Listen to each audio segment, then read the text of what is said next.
Alright peeps, this video is on the Harbor Freight mixer, concrete mixer, and kind of get an idea of what it looks like here. This is what it looks like after it's been used a while.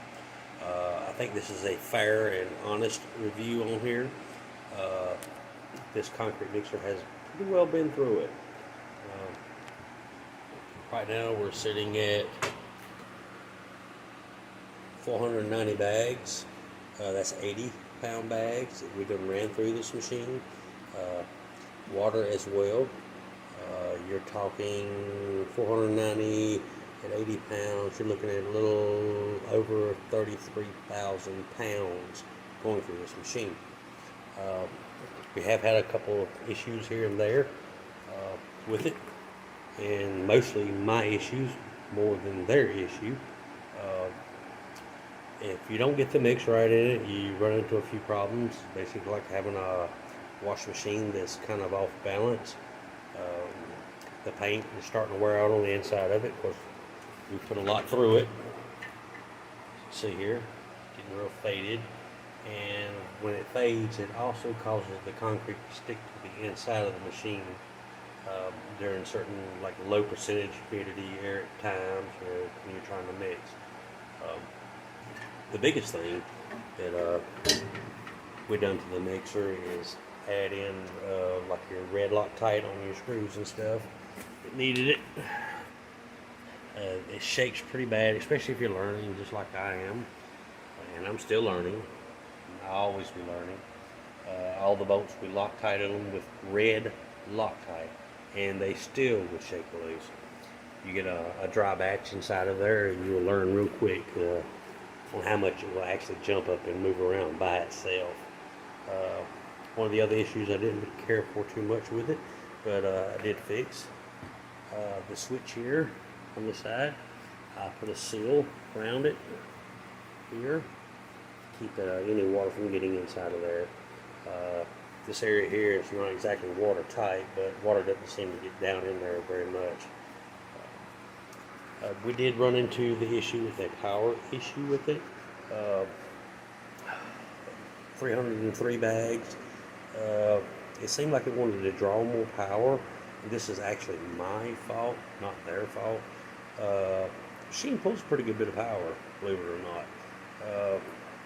Once we got it kind of broke in, and it started doing its thing, it needs to be plugged into an area like a normal appliance would be in, like a microwave, something like that, with a 20 amp breaker.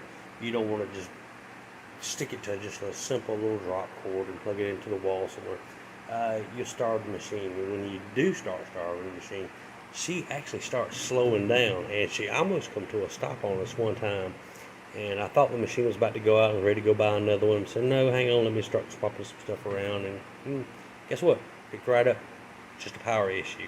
I moved it from, I think it's like a 10 amp to a 20 amp plug-in, and also used a very heavy gauge drop cord with it, and which works very well. And that solved that issue there. We did notice the machine kind of developed its own little attitude and what it was doing, basically its own personality. We got down to 376 bags on it. The machine really started operating really well.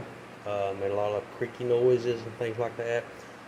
We did go in oil a couple areas, like here and here as well. It squeaked a lot.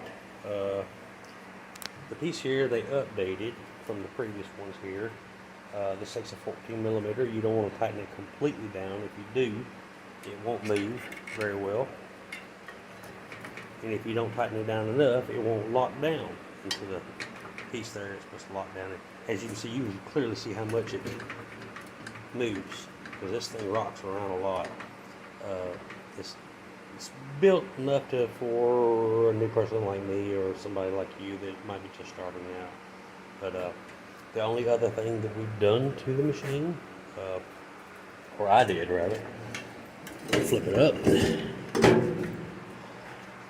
is I actually greased the inside of here due to the gear. That might have been like a really bad idea. I don't really know. It has teeth on the back side here that run here. It doesn't exactly run true, as in like a complete total circle, supposedly like it should do. It kind of goes in and out as it's going. And I just felt like it was wearing the things down, so I added in some what we call bubblegum grease, which is red, and crammed it in there best I could. It actually quieted the machine down a pretty good bit too. It's not quite as noisy as it normally is. And also in here I tried to put some high pressure grease into this area here. I don't know if it's a problem or not. I'm just addressing the issue before it even happens, you know what I mean. The belt that goes in here, which you cannot see right now, you actually have the motor here. Here's your tensioner here, which when you do decide to tighten your belt up, you need to just press it down. You don't need to kill it while doing it, just enough to where you still get just a little movement in the belt there on the inside of it. But if you don't have this perfectly aligned here up and down, it causes a problem. It's belt wear problem big time, and you'll notice it real quickly because it'll start throwing belt stuff all over the inside, so you have rubber shavings everywhere on the inside of it as it does what it's doing.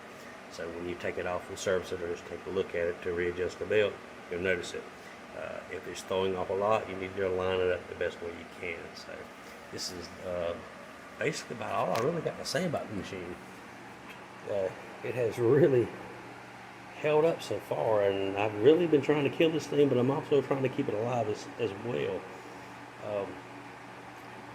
The review wasn't out like this, you know. When I purchased it, all I found was people showing me how to put it together, you know, hey, cram this in it, cram that in it. I wanted a different review for people to take a look at. It's a fairly old machine.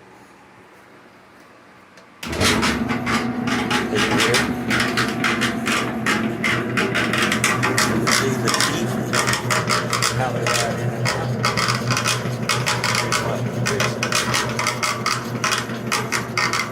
It's not exactly true, but it works.